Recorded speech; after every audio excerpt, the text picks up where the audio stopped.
Quants world, my name is Shubham Chaudhary. आप सभी का स्वागत है मेरे चैनल क्वांट्स वर्ल्ड में। बच्चों, यहाँ पर मैं आपसे डिस्कस करूंगा नंबर सिस्टम। नंबर सिस्टम में मैं बेसिक से एडवांस तक पढ़ाऊंगा। पहले मैं यहाँ पर पूरी थ्योरी कंप्लीट कराऊंगा, उसके बाद जितने भी लेटेस्ट एग्जाम हुए हैं उन पे जितने भी क्वेश्चन नंबर सिस्टम के आए हैं वो मैं आपसे डिस्कस करूंगा। तो चलिए स्टार्ट करते हैं नंबर सिस्टम में आज की क्लास। आज की क्लास में नंबर सिस्टम में आप देखिए, यहाँ पर नंबर सिस्टम में नेचुरल नंबर क्या होते हैं, natural number, whole number and integers, ये सब क्या होते हैं हम लोग ये देखेंगे। तो देखिए, नेचुरल नंबर जितने भी नंबर आप काउंटिंग करते हो, जैसे 1 2 3 4 बचपन में ही आप लोगों ने पढ़ा होगा, 1 2 3 4 से आपने स्टार्ट किया, वही है हमारे क्या natural number. 1 2 3 4 5 and so on. Whole number में आपका जीरो भी इंक्लूड हो जाता है, 1 2 3 4 5 एंड 6 और ये सो ऑन। क्लियर है। इंटीजर्स क्या होते हैं, इंटीजर्स में हमारे क्या होते हैं, नेगेटिव इंटीजर्स, पॉजिटिव इंटीजर्स, यहाँ पर -6 -5 -4 -3 -2 -1 0 1 2 3 4 5 एंड सो ऑन। क्लियर है। अब यहाँ पर देखिए, आप यहाँ पर आप ये भी कह सकते हो कि जो नेचुरल नंबर्स होते हैं वो होल नंबर्स भी होते हैं। मतलब कहने का मतलब है all natural numbers are whole number. Clear. अब यहाँ पर इंटीजर्स की बात करते हैं, तो इंटीजर्स में ये जो होते हैं नेगेटिव वाले, इनको कहते हैं नेगेटिव इंटीजर। इसको हम लोग नाइदर नेगेटिव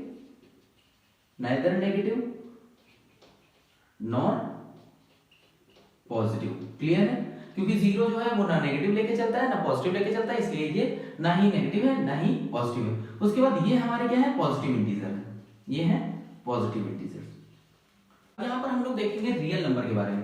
तो रियल नंबर हमारे क्या होते हैं भाई, रियल नंबर्स, अगर हम रियल नंबर्स की बात करें तो इनको यहां पर डिस्ट्रीब्यूट कर दिया गया है दो नंबर्स में। कौन से, एक तो होता है हमारा रेशनल नंबर और एक होता है हमारा इररेशनल नंबर। अब देखिए रेशनल नंबर क्या होते हैं भाई।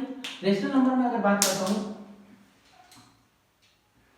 तो रेशनल नंबर क्या होते हैं, रेशनल नंबर की अगर हम बात करते हैं तो जितने भी नंबर्स जो अभी तक आप पढ़ रहे हो 1 2 3 4 -1 -2 -3, ठीक है, 1/8 1/4, ठीक है, 2/5, ये जितने भी नंबर्स हैं ये रेशनल नंबर्स होते हैं। समझ में आ गया। रेशनल नंबर की अगर डेफिनेशन की बात करूं तो rational number is in the form of a/b, ये है, और ये आपका है रेशनल नंबर, ये आपका क्या है रेशनल नंबर। और ये कब रेशनल नंबर होगा, जब b is not equal to 0। मतलब यहाँ पर जो b है वो 0 के इक्वल नहीं होना चाहिए, तो यहाँ पर a/b जो फ्रैक्शन होगा वो क्या होगा, एक रेशनल नंबर होगा। क्लियर। इररेशनल में हमारे क्या होते हैं, √2 √3, ठीक है, √4 √7 √5, ये सब जितने भी रूट्स में होते हैं हमारे नंबर्स, ये हमारे क्या होते हैं, इररेशनल नंबर होते हैं। क्लियर है। अब यहाँ पर रेशनल नंबर की अगर बात करें तो यहाँ पर रेशनल नंबर एज डेसिमल, अगर डेसिमल की बात करें रेशनल नंबर के, तो यहाँ पर देखिए क्या होगा, यहाँ पर दो टाइप में फिर से ये कन्वर्ट हो जाते हैं। एक तो होता है ये टर्मिनेटिंग, एक होता है टर्मिनेटिंग और दूसरा होता है यहाँ पे नॉन टर्मिनेटिंग।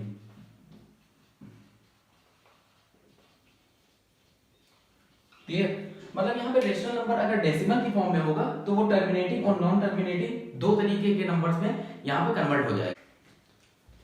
अब जैसे कि अभी मैंने आपसे डिस्कस किया कि रेशनल नंबर जो होते हैं अगर एज अ डेसिमल लोगे, अगर as a decimal rational number आप ले रहे हो तो यहाँ पर ये दो टाइप में कन्वर्ट हो जाएगा, एक टर्मिनेटिंग एक नॉन टर्मिनेटिंग में। उसके बाद आप यहाँ पर देखिए, यहाँ पे टर्मिनेटिंग नंबर्स और नॉन टर्मिनेटिंग क्या होते हैं ये आप सोच रहे होगे। तो देखो टर्मिनेटिंग नंबर्स आप ऐसे समझ सकते हो, जिनको हम अगर डिवीजन करें तो यहाँ पे रिमाइंडर जो होगा वो आपका 0 आ जाएगा। क्लियर है। और नॉन टर्मिनेटिंग में क्या होता है, रिमाइंडर आपका 0 नहीं आता है, यहाँ पर 0 नहीं आता। एक तो ऐसे समझ सकते हो, दूसरा आप ऐसे समझ सकते हो कि लाइक अगर कोई नंबर है a/b के फॉर्म में, ठीक है, ये आपका रेशनल नंबर है, तो यहाँ पर देखिए जो b है, मतलब जो डिनोमिनेटर है, यहाँ पे डिनोमिनेटर जो है वो किसकी फॉर्म में होना चाहिए, वो 2 की पावर m इंटू 5 की पावर n की फॉर्म में होना चाहिए। इसका एग्जाम्पल आप ऐसे देख सकते हो कि यहाँ पर लिखा हुआ है 2/10, इसका मतलब क्या है, ये 2/10 का मतलब 2 की पावर 1 इंटू 5 की पावर 1। क्लियर है।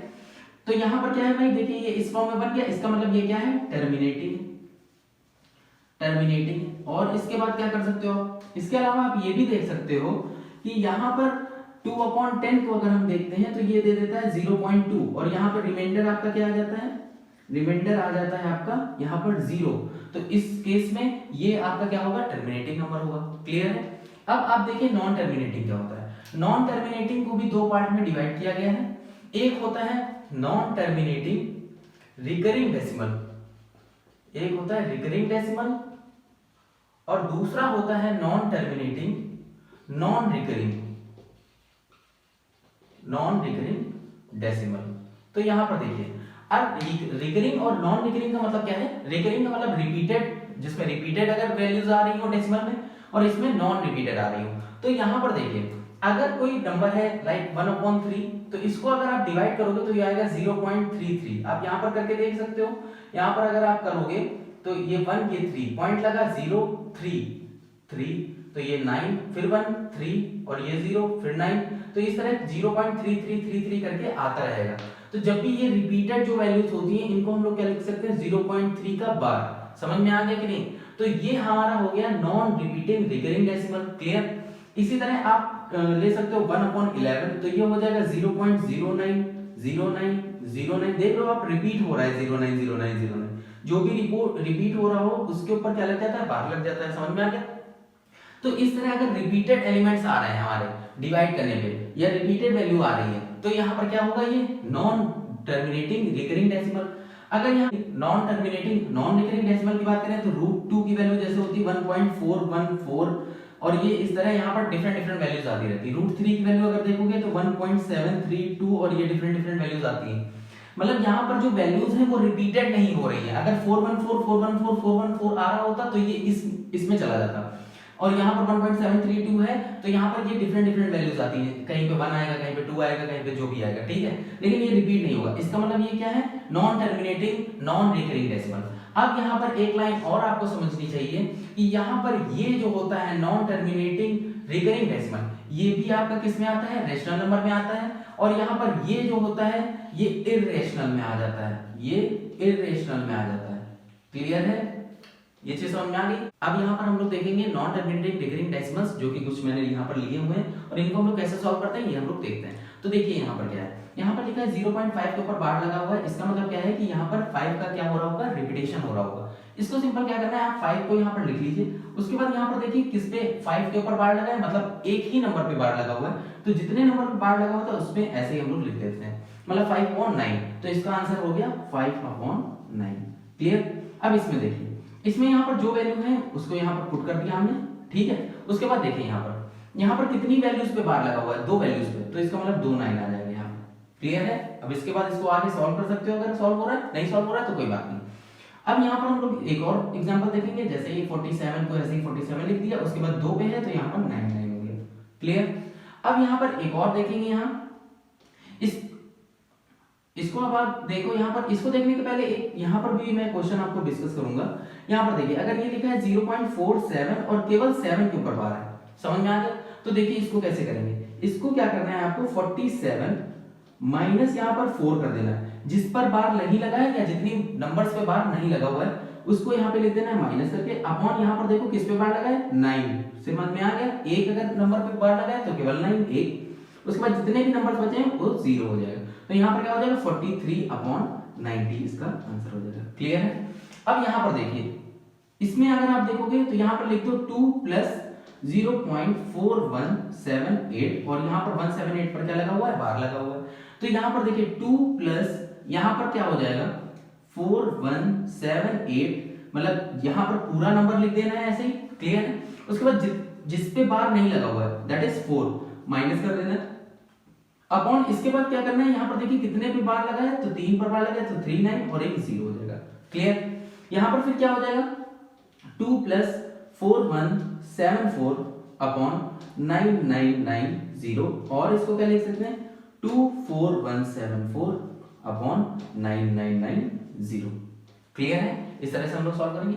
यहाँ पर देखिए जब भी इस टाइप का क्वेश्चन दिया हो जिसमें इस पे बार लगा हुआ है स्टार्टिंग में डेसिमल के बाद, तो ये इसका कोई भी कैलकुलेशन या सॉल्यूशन नहीं होता। यहाँ पर देखो बीच में लगा हुआ है तो इनका भी कोई सॉल्यूशन नहीं होता। क्लियर है। अब यहाँ पर हम लोग एक क्वेश्चन देखेंगे जिसमें लिखा है 0.9 0.9 के ऊपर बार लगा हुआ है, 0.09 पे लगा है, और ये इसमें से हमको क्या करना है, फाइंड ग्रेटेस्ट। तो यहाँ पर देखिए 0.9 को तो हम लोग 0.9 भी लिखेंगे, 0.9 के बार को क्या लिख सकते हैं, 9 को 9 यहाँ पर नोट कर दोगे, और फिर डिनोमिनेटर में क्या आ जाएगा, 1 पर बार लगा है तो 9, इसका मतलब क्या आ जाएगा 1। फिर 0.09 दिया हुआ है तो इसका मतलब इस पे बार लगा हुआ है तो क्या हो जाएगा, पूरी वैल्यू 09 माइनस जिस पर यहाँ पर बार नहीं लगा हुआ है तो वो 0 अपॉन यहाँ पर क्या हो जाएगा, जितने पे लगा है बार मतलब 9 और फिर जिस पे नहीं लगा है 0। तो यहाँ से क्या आ जाएगा 9/90 दैट इज 1/10 या फिर 0.1। इसके बाद यहाँ पर 0.09 के ऊपर बार अगर देखेंगे तो ये हो जाएगा 90/99, इसका मतलब ये हो जाएगा 1/11, इसका मतलब 0.0909। क्लियर है। अब यहाँ पर देखिए इन सब में कौन सा सबसे लार्जेस्ट है, वो ये है, and this one is your answer. इसी तरीके से एक और क्वेश्चन यहाँ पर 0.7 के ऊपर बार, 0.07 के ऊपर बार और यहाँ पर 0.07 के ऊपर बार। तो यहाँ पर फाइंड ग्रेटेस्ट करना है, ये आपके लिए होमवर्क है, ये आप क्वेश्चन घर पे करिएगा। क्वेश्चन यहाँ पर ये है हमारे 0.63 को हम लोग क्या लिख सकते हैं, 63 ऐसे लिख दीजिए अपॉन यहाँ पर जितनी डिजिट्स पे यहाँ पर बार लगा हुआ है उतने ही 9 लिख देंगे। यहाँ पर हो जाएगा 37 और यहाँ पर क्या भी हो जाएगा 99। क्लियर। इन दोनों को जब ऐड करेंगे तो आ जाएगा 100/99 और यहाँ पर ये हमारा हो जाएगा आंसर। और आंसर ऐसे दे सकते हैं 1/99। This one is your answer. अब यहाँ पर नेक्स्ट क्वेश्चन यहाँ पर देखिए, यहाँ पर 2 3 लिख देंगे, उसके बाद कितने नंबर्स पे यहाँ पर बार लगा हुआ है, 2 नंबर्स पे, तो डिनोमिनेटर में 99, यहाँ पर 2/99। क्लियर। अब यहाँ पर जब करोगे तो 45/99 आ जाएगा। इसको यहाँ पर इसका जो ऑप्शन दिया हुआ था वो बार के टर्म्स में दिया था, तो यहाँ पर देखिए ये क्या हो जाएगा 0.45 का बार। क्लियर है, ये हो जाएगा इसका आंसर। समझ में आ गया। इसके बाद यहाँ पर देखिए 1.2 बार दिया हुआ है, इसको लिख सकता हूं मैं 1 + 0.2 का बार। क्लियर है। तो यहाँ पर क्या हो जाएगा 1 + 2/9, तो यहाँ पर क्या हो जाएगा 191, ये 11/9।